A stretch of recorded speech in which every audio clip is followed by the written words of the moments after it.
Welcome to Mindvine, a mental health podcast for everyone.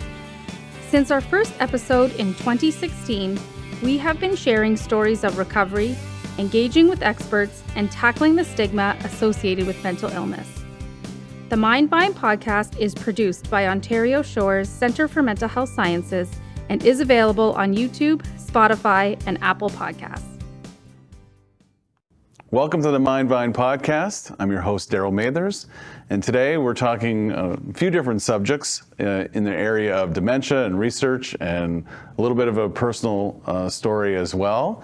And to kind of get us started, I'm going to introduce our guest, Ty Redublo. He's a translational researcher and part of a kind of a unique partnership between Ontario Shores and the University of Toronto. So first of all, welcome, Ty. And translational researcher is not something that many of us would be familiar with. So you can tell us a little bit about, that role and kind of your relationship between the two organizations. Yeah, for sure. And also thank you to you and to the rest of the team here at Mindvine Ontario Shores for having me on here. Honestly, it's a great pleasure and privilege to be able to talk about my story, talk about some of the work that I do, and also hopefully also when we get to it, raise awareness a little bit about this population of young caregivers, which I'll kind of save for later. But so to talk about translational research, you're totally right, by the way. I think it's kind of like a running joke in my program. Our program is called the Translational Research Program at the University of Toronto. We call it the TRP. But it's kind of a running joke with my friends there because, often people will ask you, what is translational research? And it's a joke because we sometimes have a trouble kind of describing it to people. And a lot of people think it's like, translating languages, which it really is not. But you could kind of think of it like this way. So for translational research, so you kind of think of those individuals who are kind of discovering new knowledge, whether it be like in a lab, like they're like discovering new biochemical pathways or like computer science processes and things like that. And we kind of consider that like discovery science, right? But the problem with often the problem with discovery science is there's these really great sort of, new things being found out, but often the information that you find in there isn't actually making a positive or like a tangible impact on like the people who need it, whether it be, patients, clinicians, scientists, researchers, innovators, caregivers, whatever it is. And so you kind of think of translational research as kind of us being in the middle, like how can we bridge the gap between this new information and this new knowledge and actually turn it into something, tangible, impactful that the people can actually use, whoever they may be. And so overall, it's kind of like a way of thinking that we're taught in our program as a translational researcher. It's how do we identify, certain person-centered needs in healthcare and medicine and try to use like innovative solutions and try to come up with innovative techniques and interventions to try and like address those needs. And so that's kind of what it is in a nutshell. And it can encompass like a bunch of different sort of topics and subjects. And so how I actually got connected to Ontario Shores is through the research project that I'm leading in my program, which is focused on young dementia caregivers, which we can talk about more later. I got connected to one of the researchers here, one of the scientists here at Ontario Shores, named Mary Chu, is a good friend and colleague of mine. She does a lot of research on caregivers as well in her work at Ontario Shores. And so there was kind of that overlap. And so there was like a mutual interest that aligned. And I got sort of, brought onto projects, some amazing, really great projects here at Ontario Shores in the space of caregivers and mental health. And so that was kind of the sort of collaboration, I suppose, there. That's kind of the connection. So in terms of the translational research piece, you have this knowledge or this innovation is out there, this research data, whatever word you want to use, and you're looking for ways to apply it to make a difference in humanity, if you will. Like, is that maybe a simpler way to describe it? Like you're looking for, okay, we know this, and then so now if we apply it in this way, we might be able to impact this particular area. Yeah, I would say so. That's definitely like a big part of it. It's kind of like, so I would say it's kind of like a process that we're taught. It's like a cyclical sort of process in which, translating and like, I think a word that often comes up is like knowledge translation and implementation, which is definitely a big part of it. But even before we get that, to that, stage. Kind of the stages before that are more so focused on, what are like the actual needs that these individuals have, where are the gaps that they experience and the challenges that they have, how can we sort of frame those problems and contexts into problems that we can actually address, that are like, I guess more digestible, more sort of concrete things, because often there are a lot of like really huge systemic problems that, perhaps one project can't address by itself, but if we kind of break it down into its different sort of individual parts, that can be something that we can actually sort of address tangibly.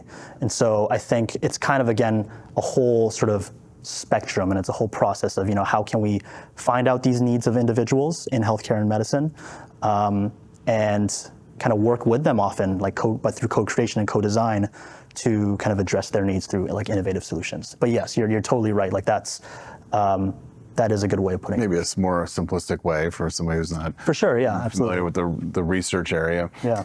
So before we get into kind of your work and your relationship here and some of the other aspects of translational research, you do have a personal connection, you have a lived experience as a caregiver. So maybe can you walk us through your lived experience and how it's kind of affected your journey so far? Absolutely, and yeah, thank you for that. It's so I'll say, and this all does connect at the end. My work as a translational researcher and my work at Ontario Shores.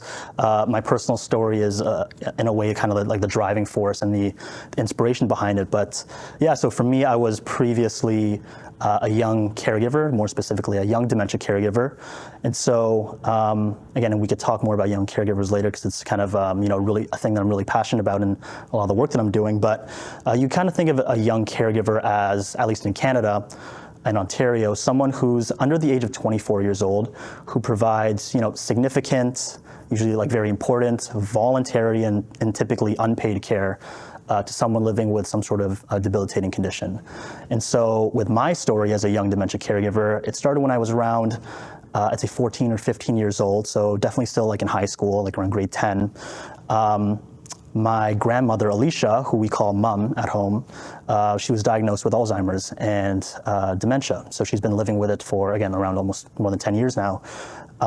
And for us, that was, us meaning our family, it was like really life-changing, so just to give more context, Mom was someone who was like a single mom. She moved from the Philippines, which is where we're from, to kind of establish a home for our family in Ontario. She was, very passionate, very driven, very protective of her family. She was very loving, caring, and she did a lot for us, like from, pretty much like acting like our second mom.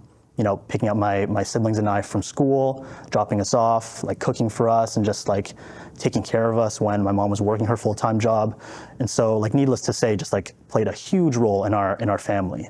And so when we heard about this diagnosis, it was honestly, it was devastating. It was terrible.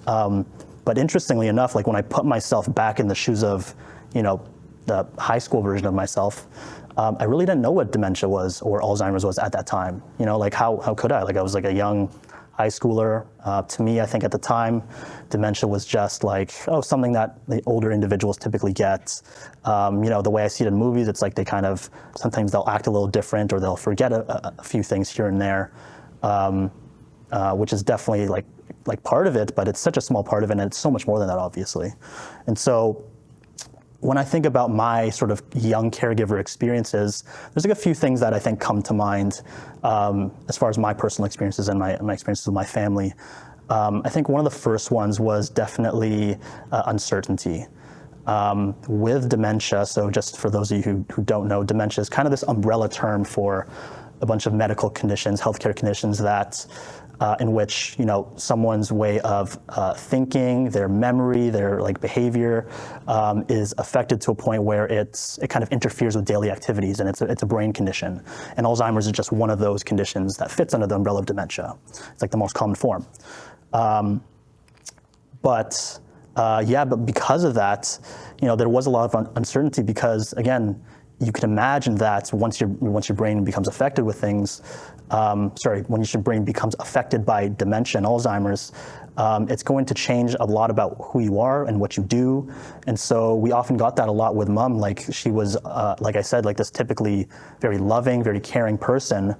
But there were times where she would become really sort of accusatory of us and our siblings, which was, and like almost in a way, very aggressive. Like there were times where she kind of accused us of like stealing things from her, which of course we didn't do.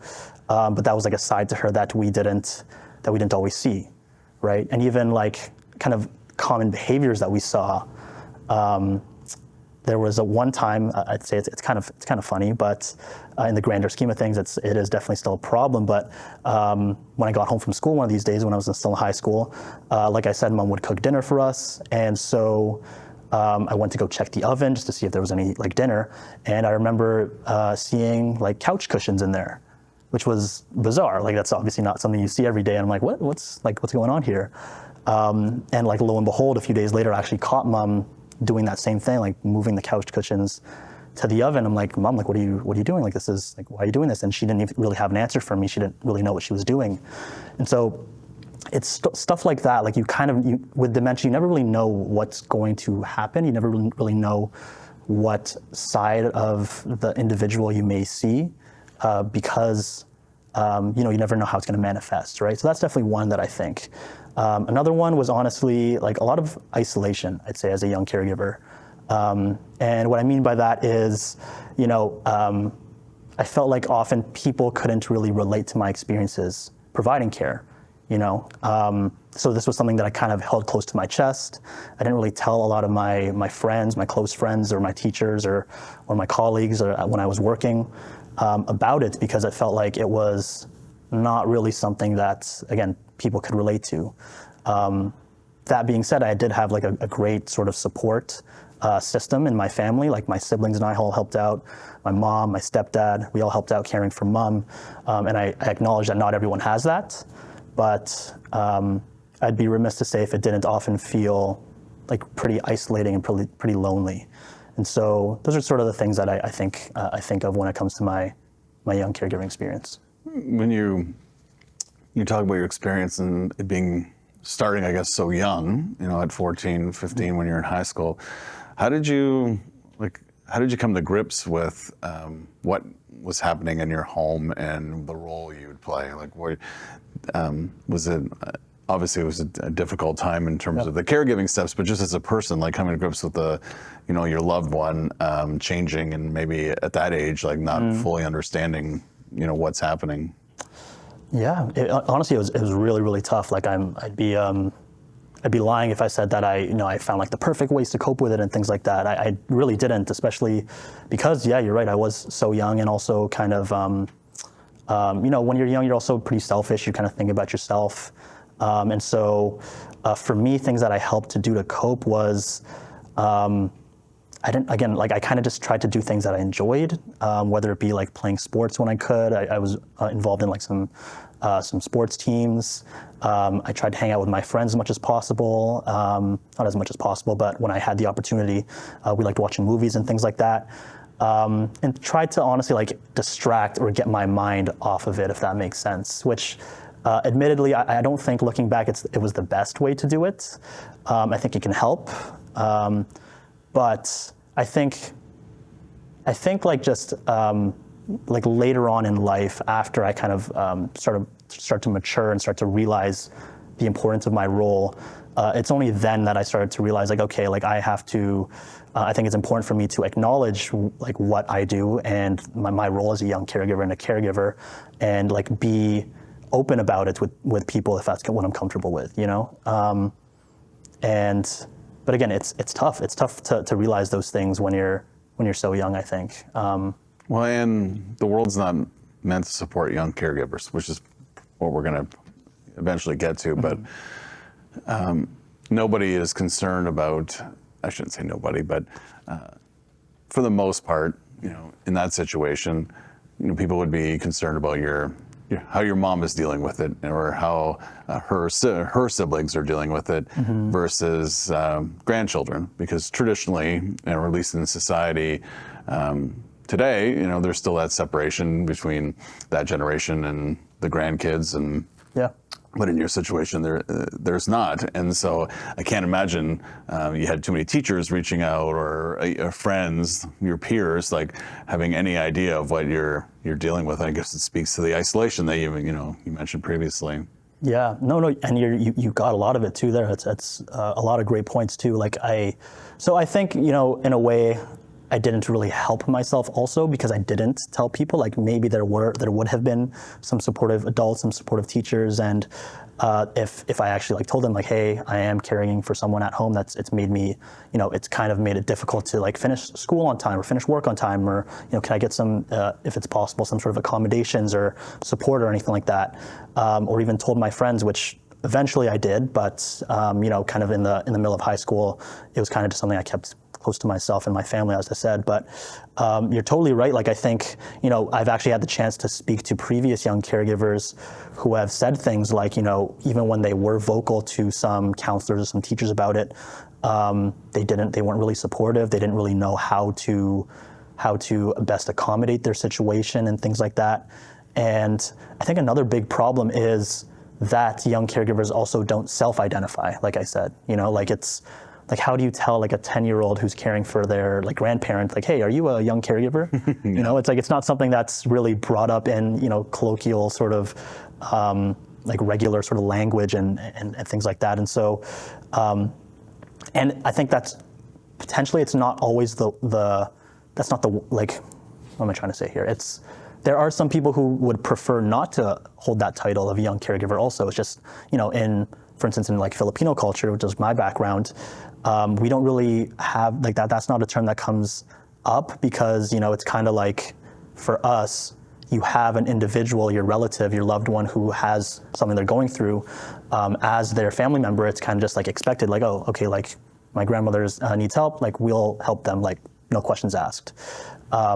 And regardless of the impact that it might have on you or others. Exactly, right? And that's the thing, right? You don't, you're not really given that opportunity to even be hey, what are your needs and things like that. So, but yeah, the self-identity and the self-identifying challenge, I guess, of young caregivers is also one of the big barriers, I would say. So as you're going through this as a student, a high school student, were you on a track towards research already, or how did this experience eventually shape where your academic journey was going to go? Yeah, for sure. It's a great question. So kind of the first part of your question was was I on a journey towards research? I would say kind of. I was so I took life sciences actually in my undergrad, and that was kind of focused more on, biology, cell bio, and very much wet lab, being in the lab, pipetting things. So a different kind of research, not so much the people-facing research. And so actually, with kind of my first my first few steps into higher education, it was in the direction of research and science, but not anything related to my experience as a young dementia caregiver. It was more so I ended up working in some labs, a cancer research lab. But again, it wasn't really until actually I joined the translational research program where I was okay, you know what, I want to make an impact for and work directly with people, if that makes sense. And so it wasn't until then that I was actually able to incorporate more of my own personal experiences as a caregiver and do research in that field. And I'm guessing as you're entering translational research and headed on that track, your personal experiences start to come to the surface and influence decisions you're making in terms of the projects you want to work on. What were some of the big things that you took with you that you wanted to have an impact in terms of conducting research that may help those areas as it related to your experience as a young caregiver? Yeah, so what were my inspirations? Yeah, what, a lot of us a lot of people get into something that they're passionate about, and they're if I had had this when I was going through this, I would have been able to do X, Y, and Z. Is there something that resonated with you right away? Yeah, absolutely. Honestly, a bunch of things when it comes to my experience as a young caregiver. But I think kind of the main ones were definitely like the isolation, the social isolation and loneliness parts that I often felt in high school, and even like the levels of guilt that I had as a caregiver, going like even from high school up until my undergrad. And I mean guilt in the sense of, I felt like often I wasn't doing enough. When I actually moved up to Hamilton to do my undergrad, and there would be weeks where I had to stay over there for like student events or like studying. And so like whenever I would think of my family back home, I felt terrible. I'm like, I'm not doing enough to help mom. I'm not doing enough to support my family. And so all of those all the challenges that I experienced, like the emotional loneliness, the social loneliness and things like that, social isolation, those were all really, for me, like kind of points that I kind of use as motivation and inspiration for my research later on, and what I'm actually currently doing, thankfully. And so I think in a way it was a really great opportunity to use my own experiences to kind of like ignite this fire, and then kind of use that to hopefully have a positive impact on other people that may be going through similar things like me. So I think that's a good transition into maybe what you're doing now and here, and some of the work you're doing as it relates to young caregivers. For sure, yeah. So I'll start off with what I'm doing at the TRP. And it's funny because that's actually how I got connected to people like Mary Chu here at Ontario Shores. And so the project that we're currently leading right now, it's with my team. We call ourselves Caring for Carers. As you can imagine, you can kind of guess what we do there. But I'm working with my friends and colleagues, Allison and Merdad, and what we're doing is we're looking to explore as well as hopefully improve the social connection of young dementia caregivers in Ontario. And so what we plan to do is to, as the name suggests, we want to kind of reach these young dementia caregivers. So we're actually looking at the 18 to 24 population who are also in post-secondary school. And the reason for that is because, as you can imagine, young caregivers already have a lot of competing responsibilities, but when they're in post-secondary school, that may even be just elevated to another level.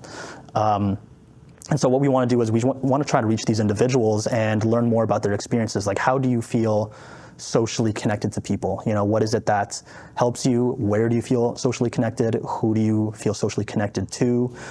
What does that empower you and give you the feelings to do?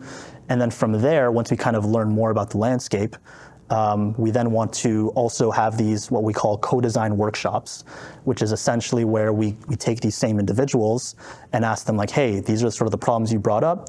We want to work with you to try and create and co-create a solution or an intervention that would help support you, whatever that may look like. And so we're actually currently recruiting for that project. So if anyone's listening and knows anyone who may fit that description, this is my little shameless plug. But yeah, so that's sort of the work that we're doing on the U of T side. And so I actually got connected to Mary through that caregiver research, because that's a lot of what she does in the space of knowledge mobilization and things like that. And so would this be a good time to talk about the Ontario Shores work as well? Yeah, so I'm also helping to lead some of the research projects here at Ontario Shores in the space of caregiving as well, but more so on with the framing of personal recovery. And so that's something that we're really big on here at Ontario Shores. Personal recovery is, again, how can we empower individuals to, set mental health goals for themselves, to make them recognize that they're on a recovery journey as well as caregivers, because often as caregivers, you're really just, a lot of the time, a lot of the attention and awareness is on the person you're caring for.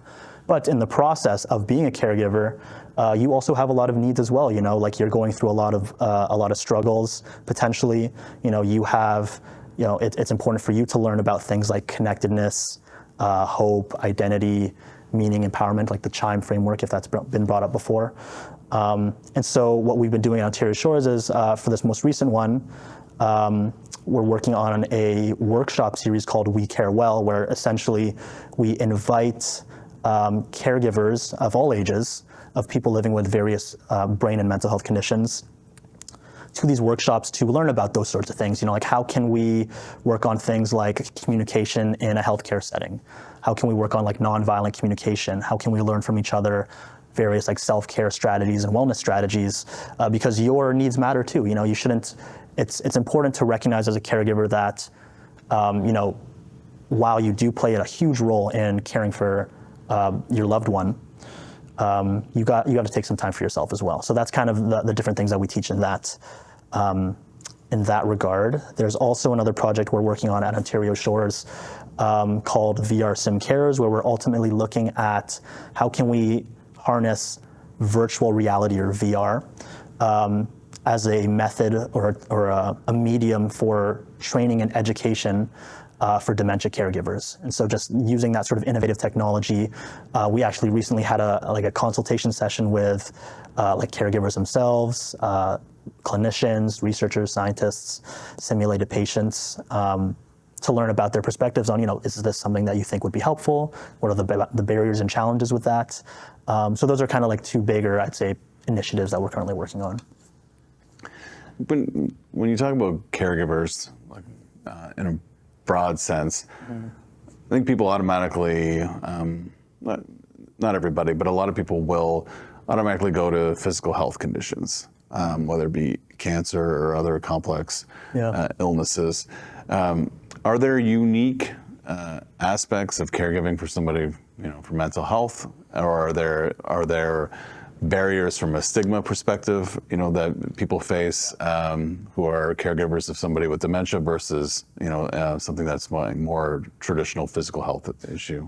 It's a great question. It's actually very, I think the key word here is stigma is the first thing that I would say is one of the kind of the main distinguishing factor between someone who has, like you said, like more physical, I guess, visual illness as opposed to something like even, you know, dementia and mental health conditions, because you're right, it's not something that you can often see tangibly. And so from a stigma perspective, I think that's totally right. Like there's a lot of negative stigma that goes around, you know, like I'd say even, you know, there's still, I would say, I don't know if disbelief is the right word, but there's a lot of individuals who still aren't really convinced that, you know, mental health is like an actual thing or something to... Some mystery around it. Exactly. Some people, yeah, because it's not, you're right, like it's like if you had like an injury on your leg or something, like you twist your ankle or whatever it is, that's something that people can see and they can like, okay, like that person's on crutches or whatever it is. But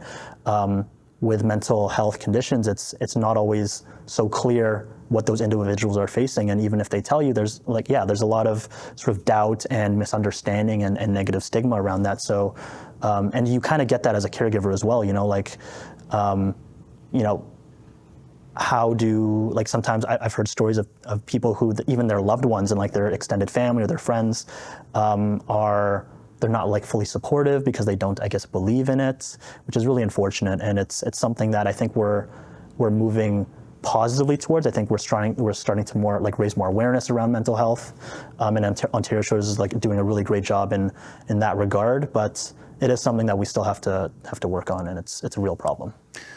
And this work is not being done everywhere. Right? You mentioned like Ontario Shores kind of being a leader in this area. Like, is this still like research, and whether it's young caregivers or caregivers in general, are we just scratching the surface from a research perspective and in terms of fully exploring this area? Right. Well, so interestingly, there are, like, even when we think of like a global scale, places like the UK, like the United Kingdom and Australia, I'd say are like kind of leagues ahead of Canada, at least as far as like the young carers support and research. I think over there they consider them young carers, and they may even have like a different definition. I think for them it's maybe even like 30 years or younger, as opposed to 24 over here. Slight differences, but they're really like thought leaders and you know, global leaders, I would say, as far as research and support. But here in Canada, and specifically Ontario, I will have to shout out the Young Caregivers Association, or YCA. They're an organization out of, I think, the Niagara and Haldimand region, and they're doing really, really great work over there in the young caregiver field. They have like a lot of resources, after school programs and supports. I'm also not affiliated with Young Caregivers Association by any way, so this is I just thought I'd say that. But they are, like, I've had the privilege to watch a lot of their webinars and actually speak with some of the the executives over there, and they're doing a lot of really great work to support the needs of young caregivers, raise awareness around them. And so I think, so to answer your question, I think that we're heading in a positive direction.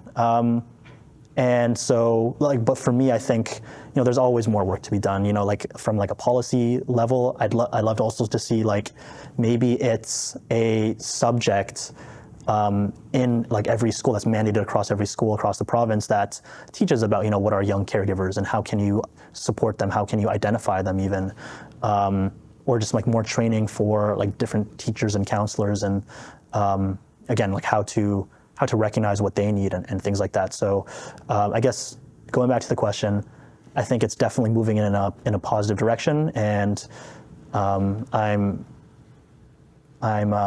hopeful, possibly cautiously optimistic about it. We kind of started with a definition of translational research, and you talked about some of the conversations you have with friends and trying to describe what you do and family, and now you have your personal story, your lived experience as a caregiver, which I'm sure obviously your family is well versed in, but your friends as well. When you talk to people about what you do and your story, what are some of the reactions that you get from people that, obviously your work and your personal connection, your personal life is pretty well connected in this work. So what are some of the, conversations you have about what it is you do? Yeah, that's a really great question. So, I mean, when I start talking about the translational research aspect of it, admittedly, I'd say it takes a while for people to understand, not takes a while, but it takes some time to conceptualize what that means, because it is a little bit abstract, I think, on the surface. I think a lot of people still think that I'm a doctor, which I'm not. I'm not a medical doctor. I am doing research, but even then, the research that I'm doing is not me in a lab wearing a lab coat, pipetting things and things like that. And so there is sometimes some confusion and just some more communication on my end that has to, for people to understand really what translational research is. But I think when I tie it to my experiences as a young dementia caregiver, that kind of really helps, because again, I think it's translational research on it by itself is very much, again, it's quite abstract. It's more of a way of thinking. It could fit into any sort of context, whether it be,